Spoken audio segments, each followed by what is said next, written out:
नमस्कार, आप देख रहे हैं दैनिक स्वच्छ हरियाणा। आपके साथ में बरखा सोनी। चले रुक करते हैं इस वक्त की बड़ी खबर की ओर। हरियाणा में विधानसभा चुनाव की तैयारियों के बीच भाजपा ने अगले 5 वर्षों के लिए अपना संकल्प पत्र जारी किया है। भाजपा की नेता और पूर्व सांसद डॉक्टर सुधा यादव ने प्रेस कॉन्फ्रेंस में बताया कि पिछले चुनावी वादों का 95% कार्य पूरा किया जा चुका है। इस बार पार्टी महिलाओं के लिए लाडो लक्ष्मी योजना, औद्योगिक शहरों का निर्माण और 5 लाख घरों का निर्माण जैसे वादों के साथ मैदान में उतरी है। सुधा यादव ने कांग्रेस पर भी तीखा हमला बोलते हुए कहा कि वरिष्ठ नेत्री कुमारी शैलजा चुनावी अभियान से दूर है। उन्होंने आरोप लगाया है कि कांग्रेस पैसे के बदले नौकरियां देने का काम करती है। भाजपा ने इस बार सबका साथ सबका विकास के नारे के साथ हरियाणा के विकास का वादा किया है। आदरणीय अध्यक्ष जी, पत्रकार बंधुओं, आप सब जानते हैं कि हरियाणा में विधानसभा का चुनाव चल रहा है और इस चुनाव के निमित्त भारतीय जनता पार्टी अगले 5 वर्षों का एक संकल्प पत्र लेकर के हरियाणा की जनता के बीच में आई है।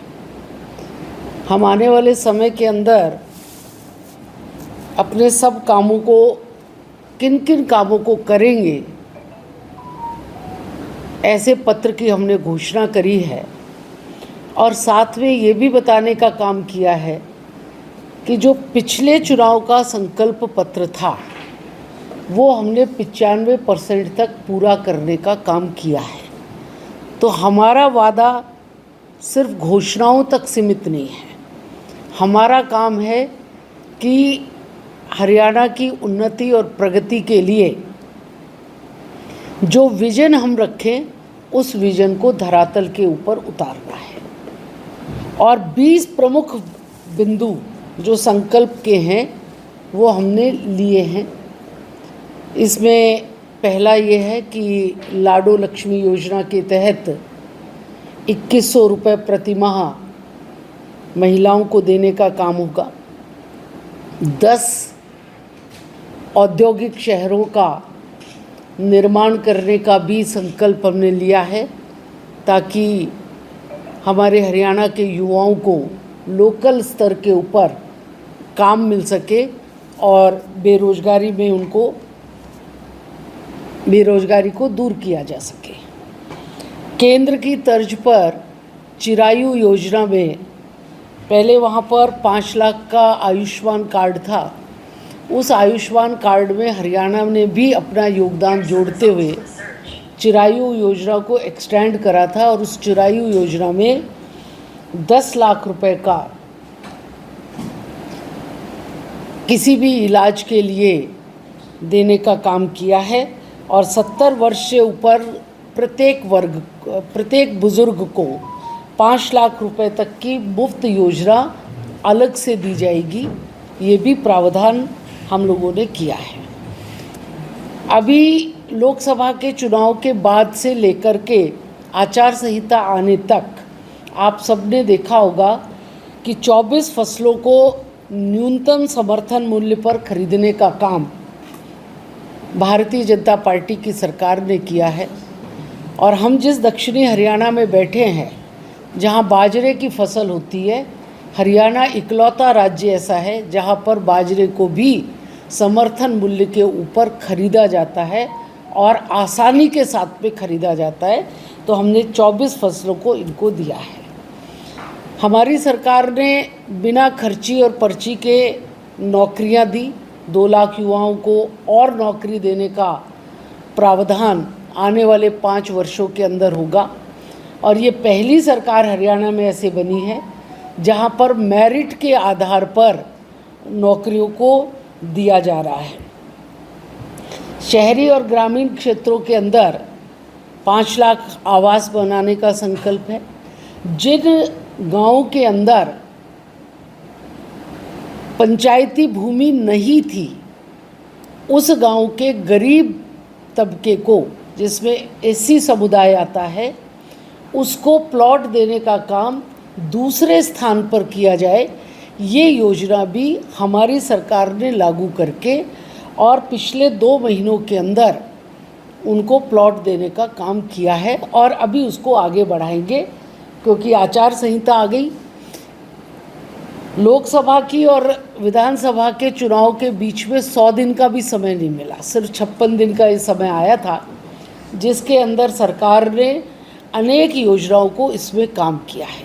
और एक महत्वपूर्ण काम जो सरकार ने तय किया है कि हरियाणा का कोई भी बालक हिंदुस्तान के किसी भी सरकारी विश्वविद्यालय में, मेडिकल कॉलेज में, इंजीनियरिंग कॉलेज में पढ़ाई करने के लिए जाएगा तो उसको वजीफ़ा देने के माध्यम से उसकी फ़ीस में उसको रिलैक्सेशन मिल सके। इस चीज़ का हमने प्रावधान किया है ताकि हमारे बच्चे अच्छी शिक्षा को, सरकारी मेडिकल कॉलेज में भी जाने पर उसे अच्छी शिक्षा मिल सके, ये काम किया है। ओबीसी वर्ग के लोगों को, जो बच्चे उद्यमियों का काम करेंगे, उनको बिना ब्याज के 25 लाख तक का लोन हरियाणा की सरकार उनका काम सेटअप कराने के लिए करेगी। ऐसा काम हमने विचार में किया है। एक अग्निवीर को लेकर के लोगों के मन में बहुत शक और संशय रहता है, तो जो भी अग्निवीर 4 साल की अपनी सेवाएं सेना में देने के बाद में बाहर आएगा, उसको हरियाणा सरकार 100% हरियाणा की नौकरियों के अंदर स्थान देगी। और यदि कोई उसमें नहीं करना चाहता है तो उसको अपना काम सेटअप करने के लिए 5 लाख तक का लोन फ्री ऑफ कॉस्ट सरकार उनको देने वाली है। और यदि कोई उसमें नहीं करना चाहता है तो उसको अपना काम सेटअप करने के लिए 5 लाख तक का लोन फ्री ऑफ कॉस्ट सरकार उनको देने वाली है।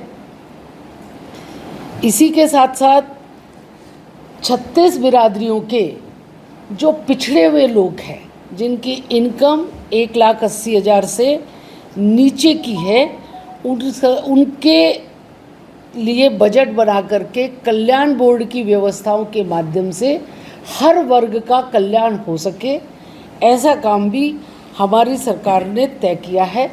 और दक्षिणी हरियाणा के अंदर जहां हम बैठे हुए हैं, यहाँ पर एक बहुत बड़ा ड्रीम प्रोजेक्ट, जिसके ऊपर पिछले 2 वर्षों से वर्किंग भी चल रही है, काम आगे भी बढ़ गया है, वो अरावली के अंदर जंगल सफारी बनाने का है, ताकि यहाँ पर टूरिज़्म को बढ़ावा दे सके, रेवेन्यू को बढ़ा सके और एक अलग पहचान इस अरावली की बन सके।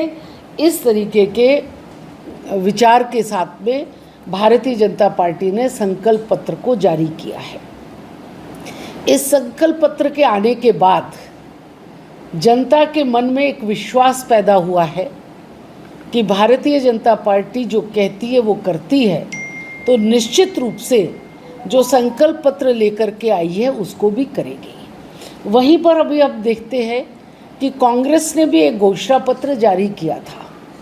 उनके घोषणा पत्र पर मैं चर्चा न करते हुए उनके जो कैंडिडेट्स घोषणाएं कर रहे हैं वो ज़्यादा इम्पोर्टेंट है। राष्ट्रीय अध्यक्ष ने घोषणा पत्र जारी करा, वो तो कांग्रेस ने साइडलाइन कर दिया, लेकिन उनके कैंडिडेट्स क्या घोषणा कर रहे हैं कि 50 वोट लाओ और नौकरी पाओ। कोई घोषणा करता है कि मेरे हिस्से में 2000 नौकरियां आएंगी, इसलिए मुझे चुन करके भेजो, तो 2000 लोगों को मैं नौकरियां देने का काम करूंगा। ये भ्रष्टाचार की जननी है। और ये फिर बताने लग रहे हैं कि हम अगर आ गए तो नौकरी पैसे के आधार पर ही हमारे यारे प्यारों को मिलेगी, जो इस देश, इस प्रांत के युवाओं के साथ में अन्याय करने का ये काम कर रहे हैं। अभी हम सब लोग देख रहे हैं कि कांग्रेस की वरिष्ठ नेत्री शैलजा जी वो चुनाव से दूरी बनाए हुए हैं। कोई कह रहा है कि शायद 26 तारीख से आएंगी, कोई कुछ भी कह रहा है, लेकिन बड़ी नेत्री का चुनाव से दूरी बना करके रखना, सार्वजनिक तौर पर उनका अपमान होना, इससे जो काम कोई दल करना जो कांग्रेस ने किया है। और भारतीय जनता पार्टी सबका विकास, सबके विश्वास में विश्वास रखती है। हरियाणा एक और हरियाणवी एक में विश्वास रखती है। किसी भी ज़िले में ज़्यादा या कम विकास हो ये धारणा नहीं रखती। हम पूरे हरियाणा का एक साथ विकास करते हैं, हम एक साथ लेकर के लोगों को चलते हैं और इसी के आधार पर अब चुनाव में 12 दिन का समय बचा है और मुझे लगता है कि इन 12 दिनों के अंदर जो भारतीय जनता पार्टी का ग्राफ ग्रेजुअली बढ़ रहा है, जब 5 तारीख को पोलिंग होगी तो हम पूर्ण बहुमत की सरकार 8 अक्टूबर को हरियाणा के अंदर बनाने वाले हैं और आपके सहयोग की भी हम अपेक्षा करते हैं। बताइए। आप महिला हो, आप गृहिणी के लिए इसमें क्या डाला आपने? जो क्योंकि गृहिणी कुछ गैस सस्ती होगी, इसमें गृहिणियों के लिए आपने क्या 500 रुपये का सिलेंडर ऑलरेडी देना शुरू कर दिया। देखिए, 500 रुपये का सिलेंडर ऑलरेडी 2 महीने से गरीब परिवारों की महिलाओं को मिलने लग रहा है।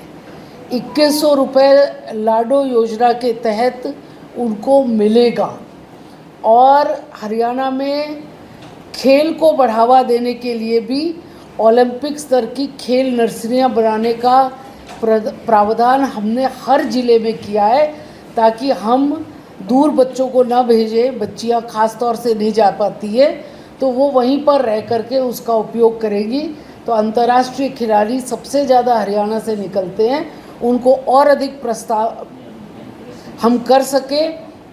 दूसरा, लड़कियों को जो अव्वल आने वाली लड़कियां हैं उनको स्कूटर देने का भी प्रावधान है ताकि वो हायर एजुकेशन के लिए कहीं बाहर आने जाने के लिए उसका उपयोग कर सकें। बड़ी पार्टी है, कुछ लोगों की नाराज़गी स्वाभाविक होती है, पहले भी नाराज़गियाँ हुई थी, हमने बहुत सारे लोगों को मनाया भी है, समझाया भी है और अभी 12 दिन का समय, इसमें हम अपनी प्रक्रिया को करके और जो भारतीय जनता पार्टी के अभिन्न अंग हैं उनको कहीं जाने नहीं देंगे। आप निश्चिंत रहें। इन आने वाले 5 वर्षों में आप देखिए गुड़गांव की भी तस्वीर बदलेगी। हालांकि हमने बहुत सारे फ्लाईओवर्स बनाए, हमने अंडरपासेस बनाए, गुड़गांव के चारों तरफ की सड़कें ठीक हुई। शहर में कुछ समस्याएं हैं जिसका निदान हम निश्चित करें। कांग्रेस के पास तो कैडर ही नहीं है, उनको संभालना तो 10 ही आदमी को था। ये बहुत बड़ा परिवार है, बड़े परिवार में समय लगता है। आज भी कांग्रेस में गुड़गांव के चुनाव को देख रही हूँ, आज तो कैडर ही नहीं है, उनको संभालना तो 10 ही आदमी को था। ये बहुत बड़ा परिवार है, बड़े परिवार में समय लगता है। आज भी कांग्रेस में गुड़गांव के चुनाव को देख रही हूँ, चाहे शहर का चुनाव हो और चाहे बादशाहपुर का, ये दोनों शहर के ही चुनाव हैं। कांग्रेस का कोई कैडर नहीं है, इंडिविजुअली कैंडिडेट्स चुनाव लड़ रहे हैं और मुझे तो शहर में उनका चुनाव भी चलता हुआ दिखाई नहीं दे रहा है। मुझे नहीं लगता कि वो किसी को संभाल पाए हैं। अभी आप संभालने की बात कर रहे हैं, गुड़गांव शहर के अंदर सुखबीर कटारिया जी तो कहीं दिखाई भी नहीं दिए कि वो बाहर निकल करके चुनाव में आए भी हैं कि नहीं आए हैं। कोई नेता उनका दिखाई नहीं दे रहा, कोई पार्षद उनके साथ में दिखाई नहीं दे रहा। तो मुझे नहीं लगता कि वो लोग संभाल गए हैं। पहले बात तो उनका परिवार बहुत छोटा था, दूसरी बात उनके यहाँ कोई नाराज़ होकर के बैठ गया तो बैठ गया, क्योंकि वहाँ पर व्यक्तिगत राजनीति है, ऑर्गेनाइजेशनल राजनीति नहीं है। मैडम जी, आप बीजेपी की बड़ी लीडर हैं, मेरा सवाल है, बड़ा आरोप लग रहा है राव इंद्रजीत पर कि दक्षिण हरियाणा में उन्होंने बीजेपी को हाईजैक कर लिया है। अपने पसंद के कैंडिडेट को उन्होंने टिकट दिलवाई और बीजेपी में लोकतंत्र नाम की चीज़ नहीं रह गई। ये बात सुमेर तंवर ने भी कहा और कई लोगों ने कहा कि जो पहले की बीजेपी हुआ करती थी अब वो बीजेपी नहीं रह गई। देखिए, अपना अपना देखने का नज़रिया है। मैं अगर दक्षिणी हरियाणा की आपको चर्चा करूं तो गुड़गांव में जो कैंडिडेट लड़ रहे हैं वो भारतीय जनता पार्टी के कैंडिडेट हैं। आप ये कहें कि किसी ने हाईजैक कर लिया, ऐसा नहीं है। उनको पार्टी ने पहले भी चुनाव लड़ने का अवसर दिया था, तब वो बादशाहपुर विधानसभा से पार्टी के सिंबल पे लड़े, नाराज़ होकर के भी गए, वापस भी आए, लेकिन वो भाजपा के कैडर में काम कर चुके हैं। राव नरवीर चुनाव लड़ने लग रहे हैं, वो 2011 में भारतीय जनता पार्टी में शामिल हुए थे। टिकट कटने के बावजूद वो भारतीय जनता पार्टी में ही रहे, उनको पार्टी ने टिकट दिया है। इस पर हम ये कहें कि राव इंद्रजीत ने कुछ किया, मुझे लगता नहीं है। तेजपाल तंवर जी भारतीय जनता पार्टी के बहुत पुराने कार्यकर्ता हैं, वो चुनाव लड़ रहे हैं। आप रेवाड़ी में आएंगे तो लक्ष्मण यादव जी भारतीय जनता पार्टी के जिलाध्यक्ष रहे, विधायक रहे, वो वहाँ पर चुनाव लड़ने लग रहे हैं। आप महेंद्रगढ़ में आएंगे तो कंवर सिंह जी भारतीय जनता पार्टी के 3 योजना जिलाध्यक्ष रहे, आज वो चुनाव लड़ने लग रहे हैं। तो ऐसा नहीं है कि पार्टी कहीं पर हाईजैक हो गई। भारतीय जनता पार्टी को कोई हाईजैक नहीं कर सकता। भारतीय जनता पार्टी में सहमति के अनुसार काम बनता है और ये काम बनने लग रहा है। कुछ नए लोग भी आए हैं और हर चुनाव के अंदर नए चेहरों का भी इंट्रोडक्शन होता है और सब दलों के अंदर होता है। मुझे लगता है कि इसको हाईजैक के रूप में नहीं देखना मेरा चाहिए। कहना नहीं है, ये आपकी बीजेपी के वरिष्ठ नेताओं का कहना है। चलिए उनको भी समझाने का काम करेंगे। रिकॉर्ड उन्होंने कहा। अब मैंने आज को रिकॉर्ड पे कहा है तो अब वो भी समझेंगे। सुधा मैडम, हमारा सवाल है बादशाहपुर में क्या बीजेपी संगठित है? क्योंकि हम खुद पत्रकार देखे, कुछ चेहरे नाराज दिखाई देते, क्या उनको अपने साथ ले आएंगे? देखिए, मुझे वैसे नाराज वाले चेहरे दिखाई नहीं दे रहे हैं, लेकिन फिर भी अगर कोई फीडबैक आएगी तो हम लेकर के आएंगे। पार्टी के जो पार्षद हैं, पार्टी के जो मंडल के अध्यक्ष हैं, वो लोग सब जो चुनाव लड़ाने की प्रक्रिया में लोग हैं वो सब लोग लड़े हुए हैं और जिलाध्यक्ष जी हमारे बीच में बैठे हैं। ये भी वहाँ से एस्पिरेंट थे, लेकिन उसके बाद डे 1 से आप लोग देख रहे हैं कि पार्टी की चारों सीटों के ऊपर भाजपा चुनाव कैसे लड़े और कार्यकर्ता कैसे लगे, उसमें लगे हुए हैं। तो मुझे नहीं लगता कि कोई बहुत नाराज़गी है। हाँ, कोई काम कम कर सकता है, कोई काम ज़्यादा कर सकता है। उसका भी कारण होता है कि कैंडिडेट किससे कितना काम लेना चाहता है और कहाँ तक लेना चाहता है, कई बार उस पर भी निर्भर करता है। सुधा यादव बादशाहपुर में राम मंदिर के साथ एक स्टेज पर साझा करते हुए नहीं दिखे। ऐसा कोई सार्वजनिक कार्यक्रम हुआ नहीं है। अभी हमारे बड़े नेताओं की रैली होगी, उस दिन आप देख लेना। अब जब चर्चा मुफ्त की हुई रेवड़ी तो की बात करती थी भारतीय जनता पार्टी, आम आदमी पार्टी पर हमेशा से आरोप लगाती थी। अब खुद अपने ही संकल्प पत्र में तमाम चीज़ें फ्री में देने की बात करती है भारतीय जनता पार्टी। इस चीज़ को कैसे? देखिए, मेरा मानना ये है कि अगर आप पूरा घोषणा पत्र देखेंगे तो ये रेवड़ियों वाला नहीं है। इसके अंदर एजुकेशन के लिए पैसा देना, शिक्षा को बढ़ावा देने के लिए, स्वास्थ्य के लिए योजना बनाना, ये क्योंकि आज स्वास्थ्य बहुत महंगा हो चुका है, उसके लिए योजना बनाना, ये रेवड़ी नहीं है। हाँ, आप लाडो योजना में ज़रूर कह सकते हैं कि भाई आपने कांग्रेस की तरह काम किया, लेकिन वो भी आज की आवश्यकता इसलिए कर रहे हैं। बाकी जितनी भी योजनाएं हैं, उन योजनाओं में जो सरकार को करना चाहिए कि उसको मकान मिलना चाहिए, उसको भोजन की व्यवस्था होनी चाहिए, उसको पानी मिलना चाहिए, उसको स्वास्थ्य मिलना चाहिए, उसको शिक्षा मिलनी चाहिए, ये सरकार का दायित्व है और इसके नियम बना करके हम उनको दे रहे हैं। किसी को फ्री बीज के रूप में कोई रेवड़ी हम नहीं बांट रहे हैं। इस चुनाव को, हरियाणा चुनाव को देखा जाए तो अवसरवादी जो पिछड़ा काल रहा इस चुनाव से पहले, उसमें अफसरों की चलती रही और मुख्यमंत्री की और यहाँ पर लोकल विधायकों की भी नहीं चली। इस चीज़ को कैसे देखें? क्या इससे आपका नुकसान नहीं हो रहा है? मुख्यमंत्री की न चलना, ये प्रश्न तो मुझे आपने आश्चर्य में डाल दिया। इसीलिए क्योंकि मुख्यमंत्री बार-बार कहते हैं कि भ्रष्टाचार सबसे ज़्यादा नगर निगम गुड़गांव और फरीदाबाद के अंदर हो रहा है।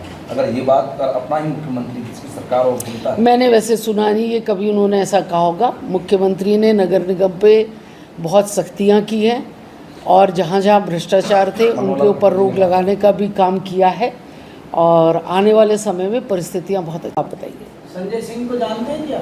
जी बिल्कुल जानते हैं, भारतीय जनता पार्टी के कार्यकर्ता। पार्टी के चुनाव लड़ रहे हैं। कल उन्होंने सोहना में निर्दलीय उम्मीदवार का खुला समर्थन। मैं उनके इस एक्ट का बिल्कुल कंडम करती हूँ और पार्टी में इसकी चर्चा करके और जो भी उचित निर्णय होगा वो कराया कब जाए। तक करोगे? मैं आज ही बात करूँगी। उन्होंने जो किया है वो गलत है और उसको मैं कंडम करती हूँ। अब एक